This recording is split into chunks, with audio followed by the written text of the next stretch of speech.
Welcome to the Sunday Scrum. It's official. Donald Trump wants Kelly Nightcraft to be the next U.S. ambassador to Canada.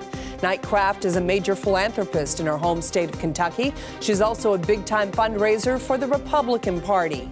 And she is married to American billionaire coal magnate Joe Kraft. Once confirmed, Nightcraft will become the first female U.S. ambassador to Canada. She'll be filling a spot left vacant since January.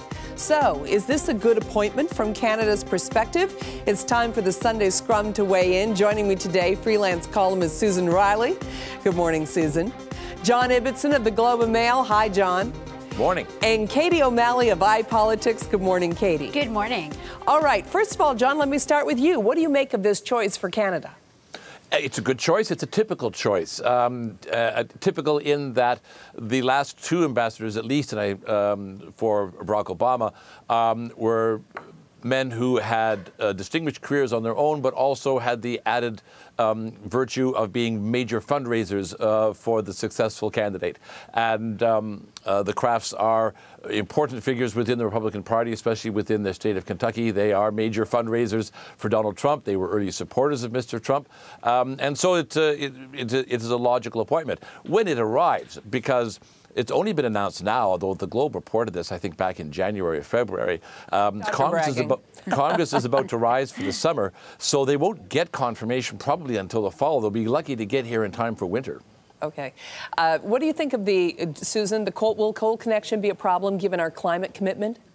I doubt it very much. I don't think that she's coming here to sell coal. I think it's probably a favor, and a favor to her by Mr. Trump. And none of Mr. Trump's underlings, and you don't get much more of an underling than an ambassador, has a whole lot to say about the way the U.S. deals with other countries. I think it's all Trump all the time. So she'll be interesting. There's very little on the record about her. I'm sure I'm not the only person in Ottawa who's been Googling her all week. She was appointed to a UN commission by George Bush back in the day, and she's been active in Kentucky in the kind of social/political scene. But apart from that, not much is known about her. She doesn't appear to be an expert in trade, and that, of course, is going to be the biggest issue on her agenda when she gets here. Mm-hmm. Katie? Yeah, I am such a curmudgeon when it comes to ambassadors in general. I honestly think that basically all they exist to do now is to live in houses that were relevant, 100 years ago when you didn't have instantaneous communication between the two capitals. It's a diplomatic, it's sort of a symbolic posting, but is it going to make any meaningful difference to Canada-U.S. relations? No, not in the slightest. I don't think we've really noticed that we've not had an ambassador here since January. Really, in terms of that level of communication, we put a lot more focus on our ambassador to the United States. So, and I'm such an Ottawan in this. Whenever I hear a new U.S. ambassador being nominated, my only concern is what state are they from, because that tends to dictate the 4th of July food arrangement. So I was actually quite pleased to hear that she's from Kentucky, because we could use some good Southern food. We haven't had it since Ambassador Wilkes, who used to have a fantastic South Carolinian spread. So I approve because of the menu.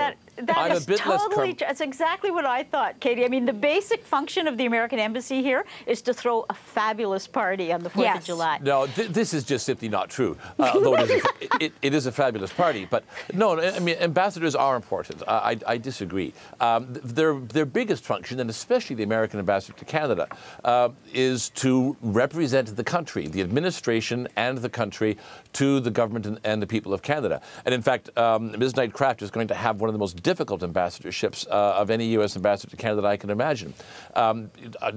David Jacobson struggled when Stephen Harper was mad at Barack Obama over Keystone, and Paul Cellucci had a difficult row to hoe when Jean Chrétien wouldn't support George Bush in the Iraq War. In this case, Ms. Nightcraft is going to be representing an administration that from the very first day has been deeply and profoundly unpopular with most Canadians. Her job, and it's not going to be an easy one, is to somehow convince people in Ottawa, in the government, but people in Canada generally, that there is goodwill in the United States towards Canada, despite the fact that the least popular president in modern history is occupying the White House.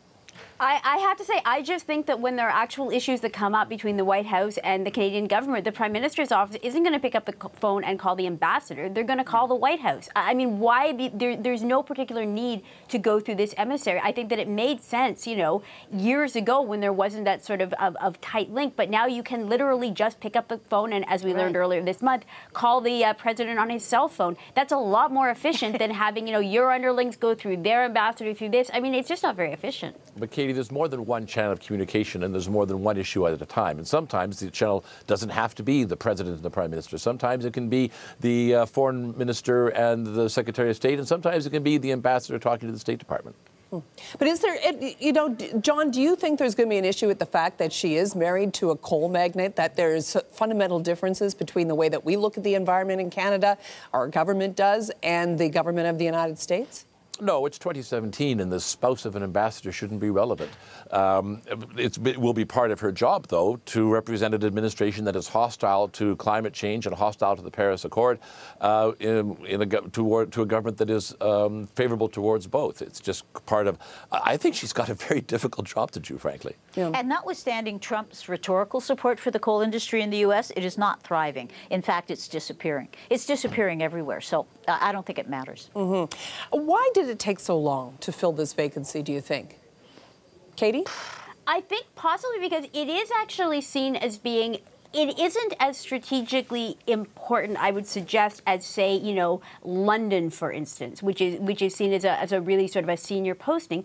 But it is considered a pretty good posting because, first of all, you're actually pretty close to the United States. So if you need to, you know, continue your business and continue your relations back home, it's not a particularly long, you know, it's not a long stretch, a long haul flight to get back.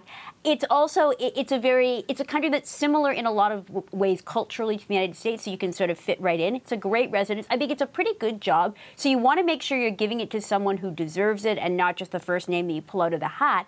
But at the same time, you're not necessarily going to want to put your sort of primary, the people that you really want to get out there and actually doing things on the ground. You're probably going to put them, you know, they're going to be fanned out elsewhere. So it's like a Goldilocks situation. And I think that's probably why they weren't able to name it kind of immediately. But she was probably someone who they were always going to put somewhere as far as an ambassadorial post. And Canada just turned out to be the good one. And also, I think the ambassador is kind of like the little stick figure on top of the cake. I mean, there's a vast U.S., well-staffed U.S. embassy here in downtown Ottawa, of course. It does look a bit like a cake as well, too, now that I think of it. And it's got a whole bunch of people who are intelligence experts and trade experts and you know, experts in a whole range of things, many of them with a fairly good sense of how Canada works. They do the real work. Also, it's a symptom of the Trump administration's incompetence. They are not having much success in filling many of the positions. The State Department is practically vacant. They're finding it very hard to find good people, vet those people, get those people nominated, get them before Congress, and get them approved. It's turning into an emerging crisis in the U.S. government right now that the administration has so many empty holes. We're going into trade negotiations, and the Americans don't have a team to put together to discuss those negotiations.